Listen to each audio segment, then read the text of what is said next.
Hello there and welcome to Reflections. My name is Osoba.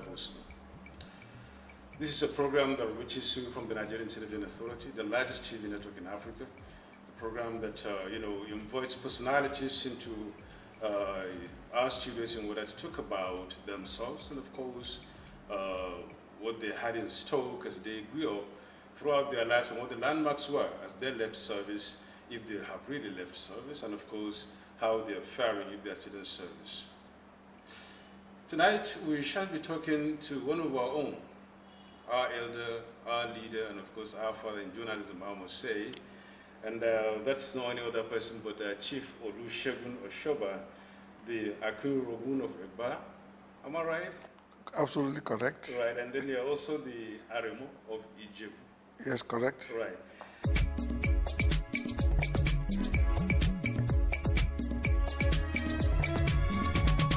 Chief Olusegun Osoba was born on the 15th day of March 1939 in Osogbo, Ogun State in western Nigeria. After graduation from the famous Methodist Boys High School, Olusegun Osoba attended a series of professional courses in journalism, including diploma at the University of Lagos, a course in the United Kingdom, and another at the Indiana University, USA. In 1974, he became the first Nigerian to win the Nieman Fellowship Award for Journalism at the Harvard University, Cambridge, Massachusetts, USA. Olusegun Osoba, who started as a young journalist in 1964, studied as he practiced, covering almost every aspect of life, including crime, legislature, and general politics. Chief Osoba rose through the ranks at the famous Daily Times newspapers to become its chief executive officer. He was also the general manager of the Sketch newspapers and the Herald in Ilorin. Internationally, Chief Osoba was a correspondent of the Times of London, Newsweek magazine in the United States of America, the British Broadcasting Corporation, and the United Press International News Agency. At the board level, Chief Osoba was the chairman of the governing board of the Nigerian Institute of Journalism, member, Executive Board of the International Press Institute, member, Commonwealth Press Union, and the Nigerian Union of Journalists. At the political front, Chief Olusegun Osoba was a two-time governor of Ogun State, 1992 to 1993, under the Social Democratic Party, and 1999 to 2003, under the Alliance for Democracy. He was a member of Nigeria's Constituent Assembly in 1988 and the National Conference in 2014. Chief Olusegun Osoba, who holds the national honors of the Commander of the Order of the Niger, is the Akinragun of Egbaland and the Aremu Ajuale of Ijebu. He is married to Aderi Shola, the Beire Ajuale of Ijebu, with whom he has 4 children, one of whom, Olumide, is a member of Nigeria's House of Representatives. Chief Olusegun Osoba lives in Lagos.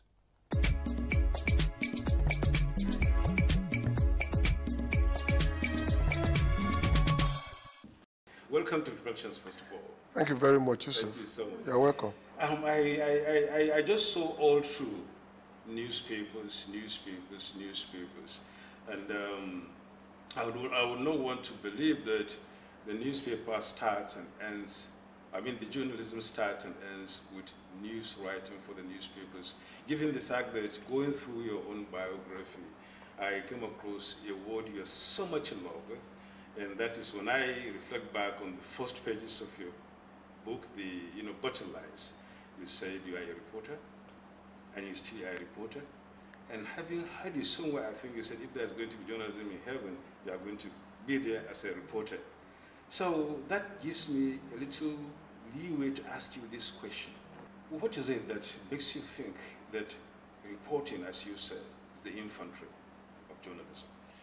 Well, reporting is the core of, and centerpiece of journalism, whether print, whether broadcast, whether TV or radio.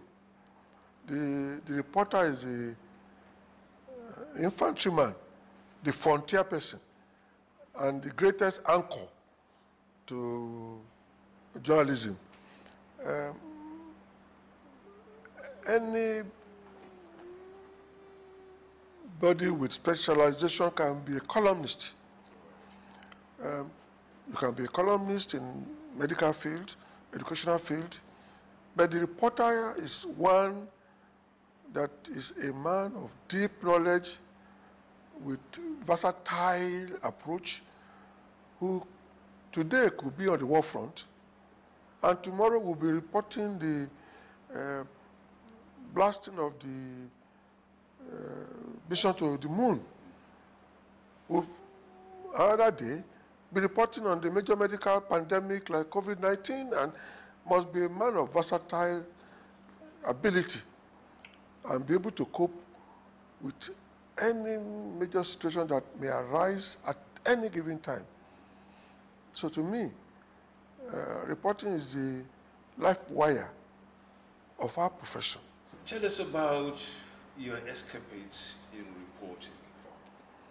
I was in Enugu on a tour when I was in the Nigerian Herald, and I was at a courtesy call to the governor then, when news came that Dimka had been arrested. The governor aborted the courtesy call ceremony and proceeded to the police headquarters where Dimka was being kept. Late Kafaru Tinubu was then commissioner of police in Enugu. Where I'm coming to now is the life of a reporter. Yeah, sure. I quickly followed the convoy of the governor, and we drove into the compound of the police headquarters in Enugu. The coup was 1976. 76. Yes. And I smuggled myself along. Unfortunately, Commissioner Kafaru Tinubu had been in Ibadan with me before. I knew him. So he said, he shockingly said, Shegun, you are here, which I seized on that greeting from him and managed to smuggle myself along with the governor's immediate people into the conference room where Dimka was at that time being interrogated.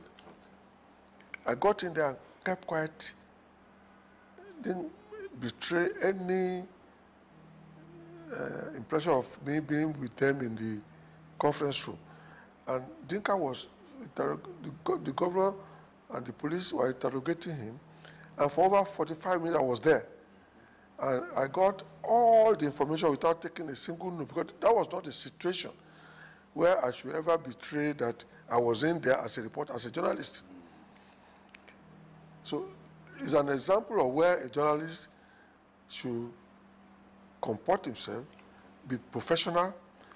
And after that, for over 2 weeks, I was writing different stories from the encounter between the commissioner of police and the governor with Dimka. Not only that, after we left, he traced his movement from Afripo to where he was caught, and I drove back to all those places he mentioned to confirm all the incidences, the hotel he was staying, and the house of a girlfriend he had around that area, because he had served in that area. And that gave me stories that I ran the story for over 2 weeks. And that was what... That was a scoop. Yes, it was exclusive throughout. Exclusive, really. And that lifted Herald from a village newspaper to the national consciousness of Nigeria. Because an Herald was well placed. Ilorin was almost the midway from the north and south of Nigeria to the east and to the west. And we tackled all the market from Ilorin to Kaduna, from Ilorin to Lagos, Lagos to Enugu, Port Harcourt, and we suddenly became a major newspaper. And from there, Herald was selling like wildfire. So I'm just saying this, the joy of being a reporter. When issues arise, how you must, by reflect action, take control. Gave you a name that, only very few could have at the time, and that's talking about the bodies of slain Nigerian leaders, whom you were able to be the first, or rather among the first to have come across, and then have stories about. That was in the Daily Times, I believe. You had the Daily Times. Now, also remember too that as a young reporter, you were among the very few in Lagos then that had telephone systems in their own homes.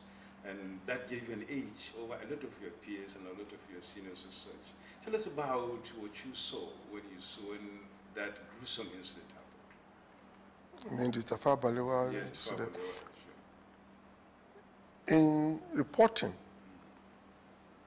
communication is the first major instrument for a successful reporter.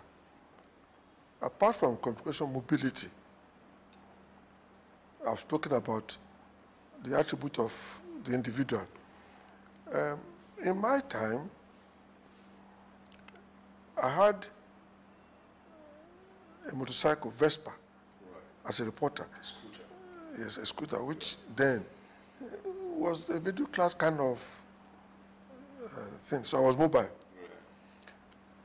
Then having a telephone in those days was elitist, mostly for senior officers in government and few officers in their residence.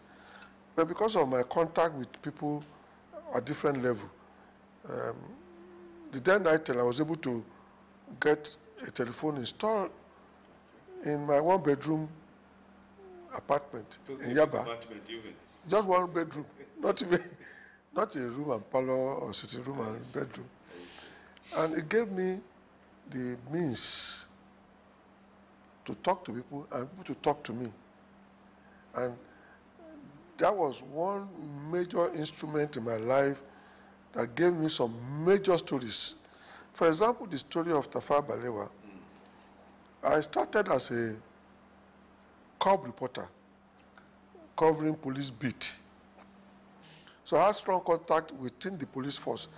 And a police team that was sent to go when information reached them that they were trailing whereabouts of the then Prime Minister who had been abducted and his Minister of Finance. They got a report that somewhere on the Ota Abeokuta Road, in actual fact, the area is called Iyano Ilobu. So they went on a search team was sent along. The search team coming back, they were the one who now gave me a call that they had discovered the body of Tafawa Balewa and Chief Okotebo at Iyano Ilobu. And immediately I just called one of my co-tenants at number 9 St. Agnes Street, Taitoshi Yombo, to accompany me. And we rode on my Vespa motorcycle. The two advantages I had there was communication, telephone, immediate movement through my motorcycle straight to the point of the discovery. And these were part. I had developed these contacts over the years with these people and a kind of mutual trust, so that they were able to give me information instantly. And that was an example. Another example was during the Civil War. Dr. Nnamdi Azikiwe decided to leave Biafra and join forces with the federal team. And President Tubman of Liberia, a very powerful president in West Africa then, famous, was a friend of General Yakubu Gowon. That was Tubman of Liberia. And also a friend of Dr. Nnamdi Azikiwe. And then he brokered an arrangement for Azikiwe to come back to the federal side, an arrangement for Gowon to meet him to negotiate how they will engage each other. Azikiwe was then flying from Amsterdam on a KLM flight, which made an emergency stopover in Lagos. Again, on my telephone, one of the staff at the airport that noticed Nnamdi Azikiwe phoned me, because for Azikiwe from Biafra to land in Lagos was a major story. And it was early in the morning. Again, with by then I had carried into having a car. And I then picked Peter Obi and drove straight to the airport to cover the story. By the time we got there, Gowon had ordered that they should stop the flight, delay the flight, and bring Azikiwe to Dombara. Again, you can see communication in action and mobility in action.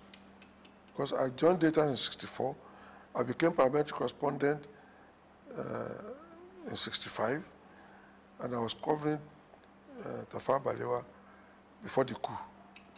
So I had developed a lot of contacts. I had covered the Civil War. I had covered Murtala Mohammed himself when he was in 2nd Division. First, I started covering the war when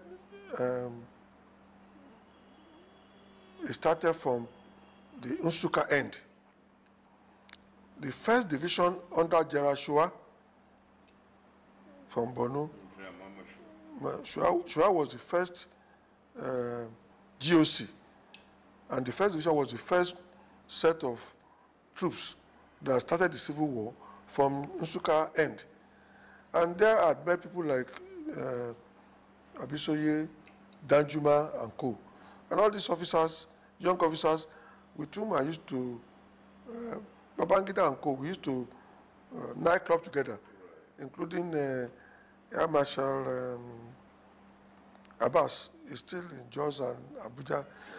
We grew up together. I mean, I was their leader in terms of social life of Lagos.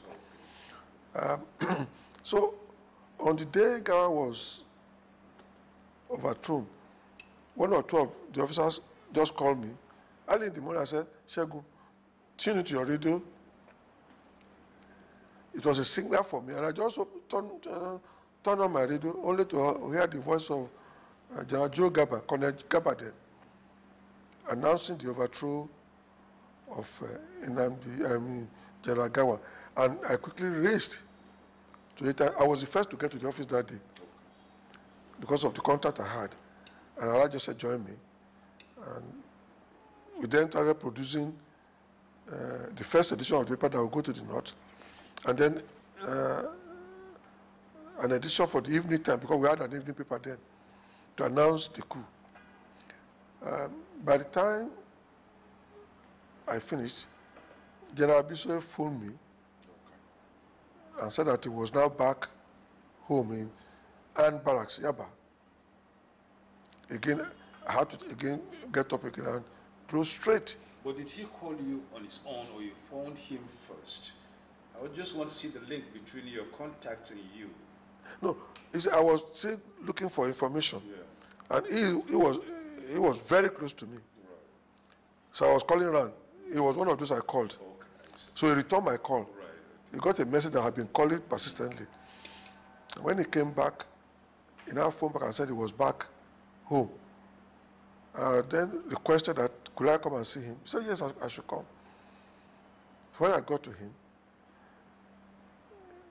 he related to me what had happened at Dodon Barracks, how they decided to make Murtala Mohammed the new head of state, how they decided to retire all the service chiefs, police, Air Force, Navy, and retire most of the senior people holding major offices. And the process that led to Murtala being appointed the new head of state. there were so many aspects of the story related to me, and I was worried. All of them highly confidential. I said, well, Gerald, which of these things do you want me to use? He said, Shego, I've known you for a long time. Use your judgment. But I assure you, if you get into any trouble, I will be there for you. And that gave me... And that's a good defense. Yeah, and again, I got major inside story, which I was the only one who wrote the story. I was the only one that had detailed information about what transpired. So having gone through some of your writings, especially in the battle line, you mentioned how you brought out the Herald from a local newspaper to a national newspaper. What special thing did you inject into that? I will tell you, it's not me as a person. It's the spirit of teamwork. You'll be surprised. The team spirit got to a point where our circulation drivers, if they are on a route and they happen to get to the scene of an accident, they develop that team spirit and the love for the organization that they will at times get a local photographer, take photograph of the scene, pay for the film, knowing that when they get back, we will compensate them for it. So we develop an unconventional network and develop a system of reporting, not only exclusive to reporter only, but to the entire workforce. Well, in case you are just joining us, the program is Reflections. We are reaching you from the Nigerian Television Authority. So now take a break. We'll be back in a moment with more.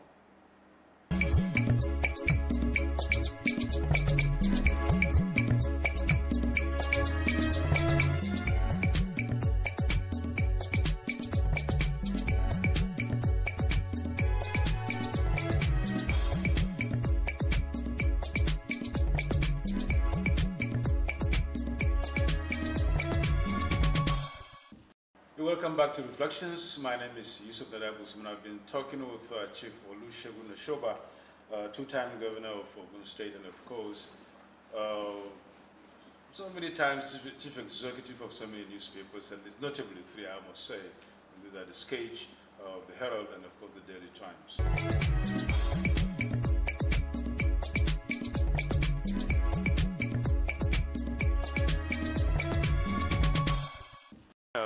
We really want to see how far you've really gone in the Daily Times.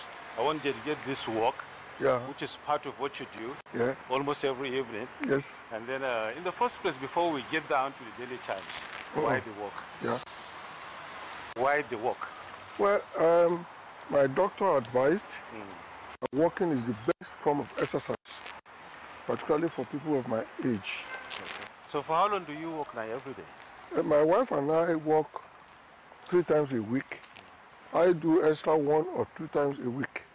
How long does it take you? From well, where to where? How many minutes? We walk. How many hours? We walk average of 1 hour each time we walk.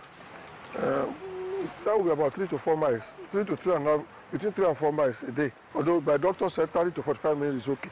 Okay. Yeah, we do it at average of 1 hour each time we walk. Let's dedicate this walk there for today to the Daily Times affair, as far as you are concerned. And you joined the Daily Times as a reporter in 1964. Yes. And then you stayed there up to around, up to 1975 or thereabout. Yes. You rose through the ranks up to the editorship. Yes. Give us the experience. Well, daytime was very exciting. In the daytime, Allah just created a family atmosphere. Okay. There was a relationship between all of us, which we cherished, and we bonded together. You rose through the ranks. Yes. All right. That should have been a good experience for you. Yeah. And I don't think there's anybody that will tell you much more about Daily Times now because you've tested all the menus in Daily Times. Yeah. Which one was sweetest for you of all the stages? Oh, the one I loved most was when I was in active reporting. By the time Allah Joseph appointed me as editor of Lagos Weekend, I wept because I had always been a field man. And I was never a desk person. So to now be made editor, and meaning that I will now do desk work, editing the paper, yes, was a terrible transition for me. But eventually, I love it. On that seat as an editor, that's the peak of the journalism work in a newspaper house, being an editor. That's non-executive, but that's really practical. Yeah. What was the greatest challenge you can remember? The greatest one was when a conspiracy was made against Elijah Joseph. That what? That was too powerful, and they wanted him out of the place, and the family became broken into pieces. It was very, very painful. It went against the entire spirit of the Daily Times that Elijah Joseph tried to fashion out. And it was the most painful period for me. It destroyed the comradeship that we've had over the years. It was the beginning of the end of the great Daily Times. Then what followed after the breakage? You've been there for 9 years. Was it the one you left? That wasn't the time you left anyway. Yeah, an inquiry was set up. Elijah Joseph was vindicated. And he was asked to come back, and he refused. He said he can't come back to preside over a disjointed family. I then left for the Herald. It's painful. That was in 1975. Yes. I wish it hadn't happened, because if you look at the London Times, it's still there. The New York Times is still there. The Los Angeles Times is still there. The Washington Post is still there. The Daily Times as part of the history of Nigeria is no more. So there's no paper to show to my grandchildren as the newspaper which was part of Nigeria. Part of Nigeria history was wiped out. But when you mention things like the Times of London, the Washington Post, they've been there much far before them. They're still here. They're still there. In this country, you hardly could find a newspaper that could just last that long. And that's some sort of a worry for us. Except that we have one, the Tribune, founded by Chief Olusegun in 1949. Right.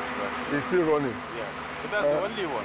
And I wish that with the set of newspaper that we have now, that continuity and stability will continue with them. So we can create newspaper that will be long-lasting, particularly now that we are going now modern information technology era, and everybody is going online. Yeah, sure. I didn't hear you point to the direction of either establishing a newspaper or a media house or partnering to do that and something like that. I don't know. Has the passion died? It's what's happening? No. I'm still fully involved. Yeah. I was part of the arrangement with my very close friend, late Alex Ibu, in founding the Guardian newspaper. Okay. And I'm still part of Guardian. I'm a shareholder of Guardian. Right. I'm still fully involved. Saramoka's Vanguard, I'm fully involved. So I'm still practicing. Okay. And I'll continue to practice forever and ever until I die.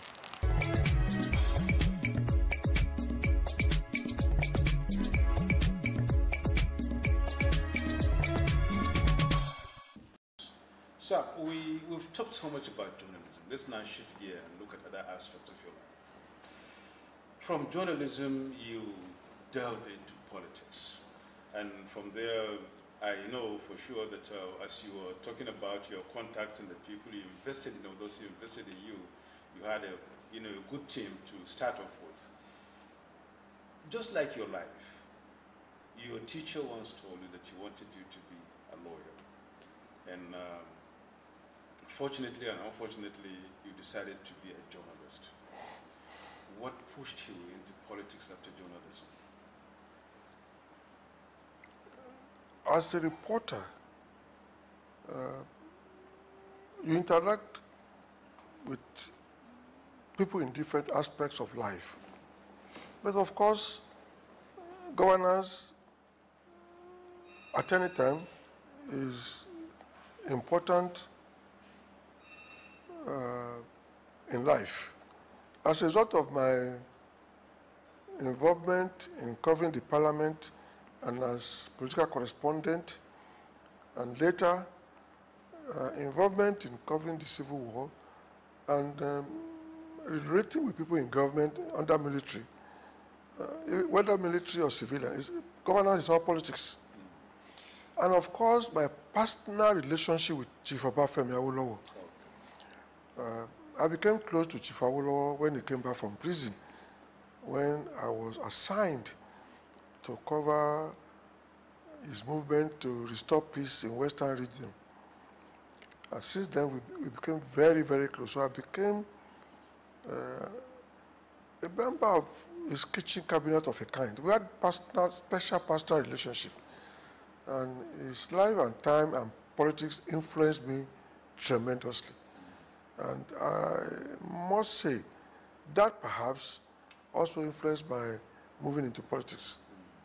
Now, your moving into politics was more or less like, something planned, because it didn't take you long before you made landmarks, so you made a marks in politics. I'm talking about your emergence as a governor of Ogun State, and then how you were able to go through that without so much hurdle. Were there no challenges then? How did you make it? There are many challenges. Right, what were they? For example, the political leadership in Ogun State at that time, the Afenifere leaders, even though all of them very close to me, with whom we had worked with Papa Obafemi Awolowo, decided that they would zone the governorship to the western part of Ogun State and I'm from the central part. Chief Bishop Onabanjo, who was the last civilian governor, was from the eastern part of the state. And I said, well, look, this issue is on merit. I want to go into it. And they supported Professor Olabinton, Afolabi Olabinton. And I went to virtually every village. You see, the reporter in me gave me the strength. Okay. At that time, it was open ballot, where you queue behind the picture of the man you are voting for. No secret ballot, it's all open. And I won massively. Again, the reporter, the journalist in me was an advantage.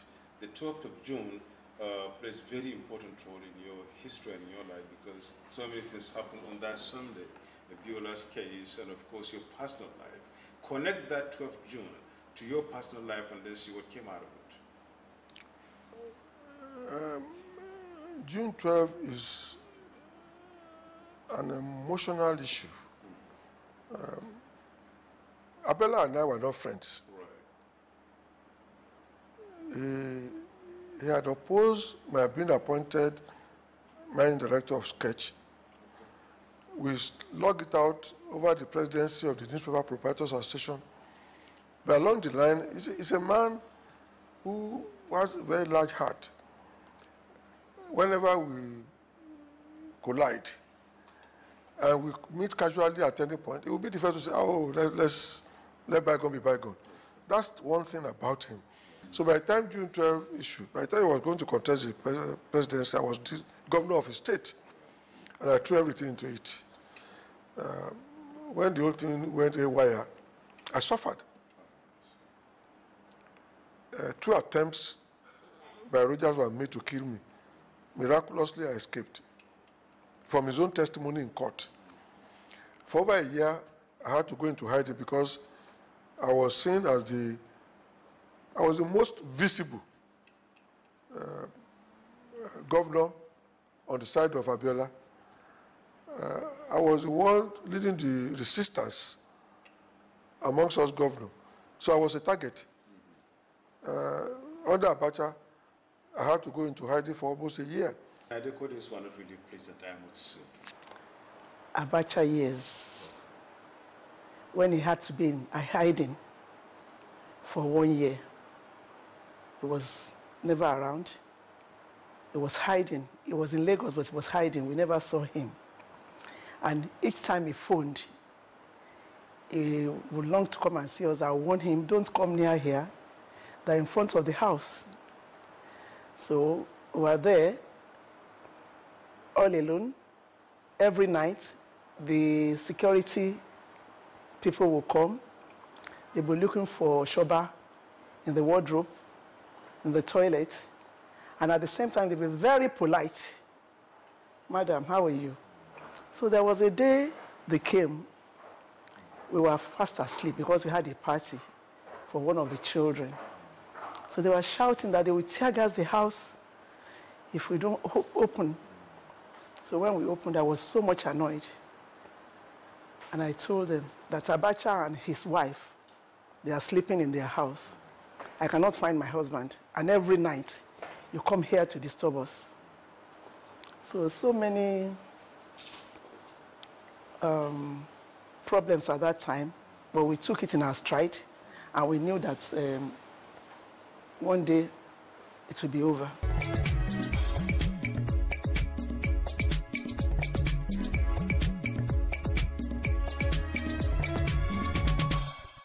It was extremely difficult because we had cars, plainclothes operatives at either side.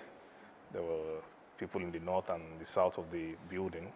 And at some point in time, we had someone that dressed up like a mad person and kept on going back and forth in front of our house because we had never seen that sort of thing. Then we lived in Dolphin Estate, and we wondered how a madman came into the estate and was allowed to walk freely around, not knowing that those were operatives.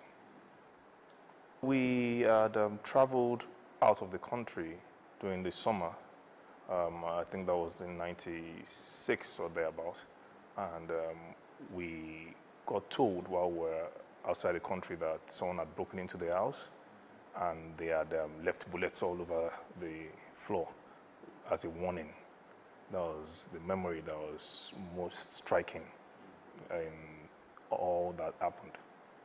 Because it was later on we got to know that they were trailing him all the time. But that was something we actually knew about and saw firsthand.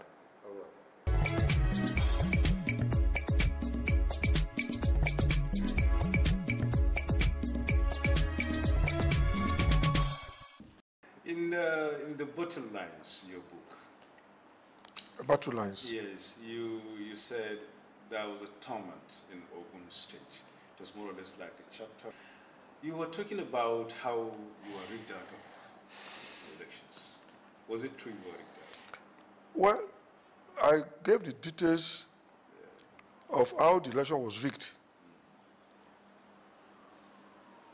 They wrote a figure of 1.2 million votes for the president. The election took place at the same time. They forgot to adjust the figure for the governors to tally with, if not 1.2 million, at least 1.1. They left the governorship total vote for all the governorship candidates at 600,000.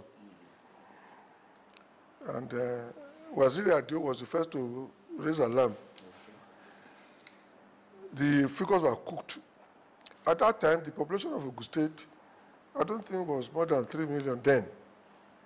So you are saying that virtually almost 50% of the people turned out and voted for the president. Secondly, up to today, I don't think our voter registration has gone beyond 1.2 million.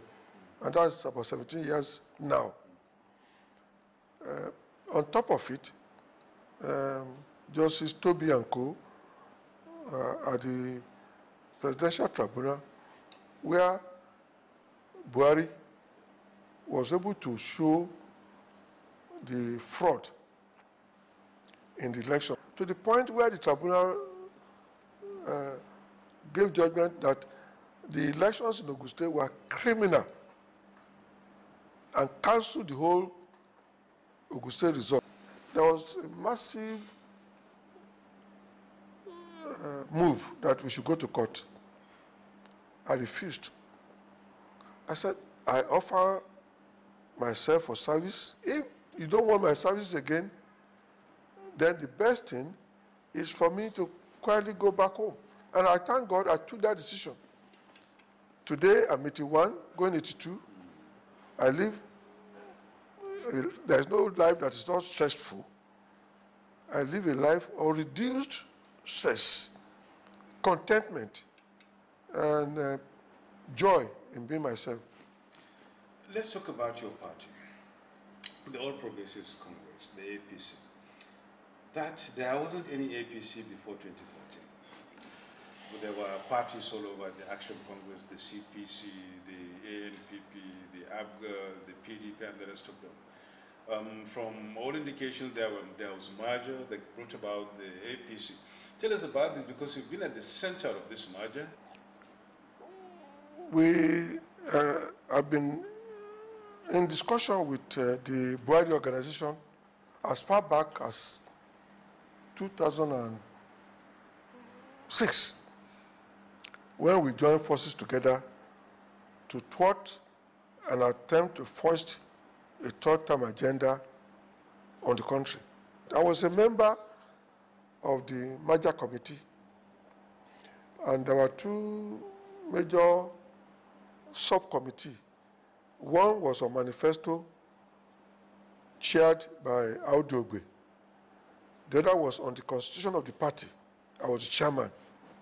Among those who were in my committee were the current Attorney General, Malami, the current Minister for Health, Hanere, John Oyegu was my deputy, the current Minister for Trade, Investment and Industry, Atubani Adebayo was a member, Gambo Magaji, Shitu, who was Minister of Communication, very powerful. We were the one who fashioned out the constitution of the party. Unfortunately, part of our problem was that we did not follow that constitution to the letter. Because, for example, we of the AC, part of the thing we negotiated was that we should have true federalism, devolution of power to the states. Because it's in our manifesto.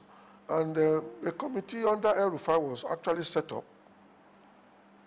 And El-Rufai produced a report of some of the reforms that we needed that will not cause explosion in the country. And that report got to the highest level. But somehow, some element within the party, not the president himself, because the president was at National Caucus where we finally discussed the El-Rufai report. Aregbesola was part of the committee, the now Minister of Internal Affairs. So there was good intention. But along the line, some elements created a problem for us. That's one. When I say we didn't follow our constitution, for example, we examined all the past experiences of all the parties and decided that we should have a high-powered board of trustees. This board of trustees is so high-powered, so many, we have never met. And we knew that under Obasanjo and PDP, he became chairman of the board of trustees and became too powerful. We decided that the board of trustees chairmanship will be rotated among the 6 geopolitical zones for 2 years. And it will not start with the zone that would introduce the president and the vice president. But we rotate every 2. If we are started right from day one, we are going around all the 6 zones, and this board of trustees was the body that should be intervening in any problem that we may have. We didn't set up that board of trustees. So there's no elders council of a kind to temper moods within the party, because we are coming from different backgrounds. And a marriage of that nature will have some turbulence. That body was not there to maintain peace. Now, if I should, I'm more interested in the issue of this true federalism you're talking about. Now, I want to connect it to your views as a journalist then in the 60s into the Civil War and beyond, and to the time you're not talking about your manifesto in the APC, which you're part of those who really made it out.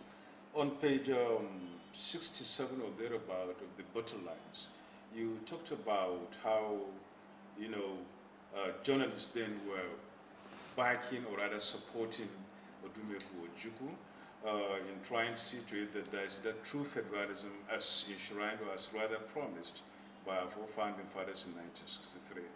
But within just maybe some 5 other pages, when you know, Olusegun also a sort of committed a blunder in that regard, in quotes, talking about succession instead of true federalism. Now, that when you look at that feeling in you as a journalist, as a young person then, and you bring it up to the time around 2013 or thereabout, when you're trying to fashion out a merger, a stronger political party to fight PDP. There is a connection. It seems that feeling of true federalism was inbuilt since when you were young.